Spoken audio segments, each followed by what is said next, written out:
We're going to go through this lineup pretty quickly here because I do want to get to some chat questions before we wrap up tonight. And at 8 o'clock hour Eastern time, Medusa paving the way right here on One True Sport. So make sure you check it out. I know you're excited to hear all from Medusa. You talked about her show the other day on social, and she was so excited to see you put her over. So we're really excited about that at 8. So we'll keep moving. You got Hacksaw defeating Bunkhouse Buck in 12 minutes, your old buddy there. And Ming attacks Hacksaw at the conclusion of it with the old nerve hold. And so that sets up a match for the two of them at Uncensored. Ming really hadn't been used that much at this point. He's still the bodyguard, but now he's getting involved. And his first matchup is Hacksaw. So that's going to be fun. Two big brutes mixing it up. Yeah. And then we move on to a gentleman you and I were talking about before we started the show, Arn, and that's Kevin Sullivan. Kevin and Dave Sullivan, they wrestle again.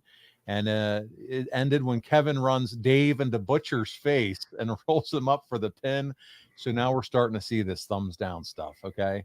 It's the post-match angle saw the Butcher clutching his face from the move and Kevin walking out on him. But what does that signify? It signifies the ending of the Three Faces of Fear. But fear not, Double A, because here we go. It's the beginning of the Dungeon of Doom. Oh.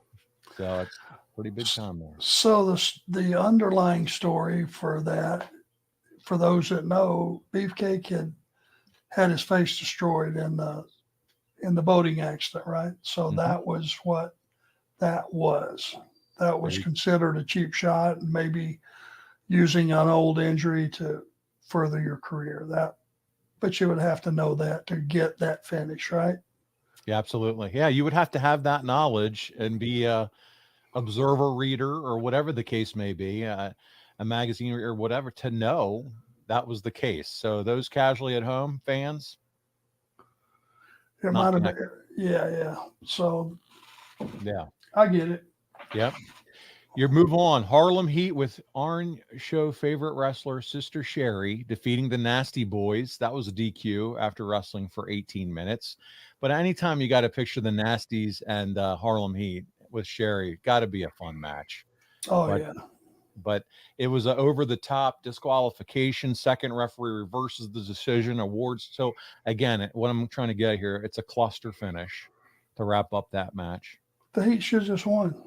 Yeah. Blacktop Bully, your buddy we talked about earlier, and Dustin Rhodes, they wrestle in a 16-minute match, which, by the way, Dustin's still out there wrestling on my TV. I just saw him wrestling last week. He's incredible.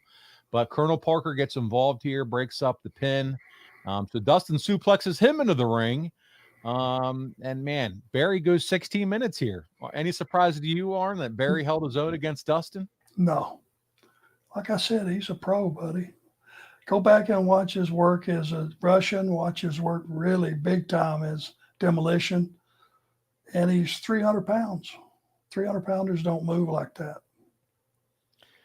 Speaking of big boys, we'll move on. I know we're going rapid fire here, but it's Avalanche and Big Bubba Rogers. They take on Sting and Randy Savage. This match goes over 10 minutes. And during the match, there's an altercation between Savage and Ric Flair.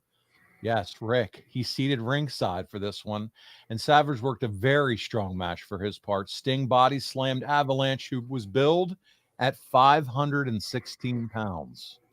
That's pretty impressive. Mm-hmm. Yeah. And I bet he was close to that weight. Oh, yeah. No doubt about it. The match ends when Savage takes out Bubba with the elbow and Sting uses a crossbody on Avalanche from the other corner to get the pin and the victory.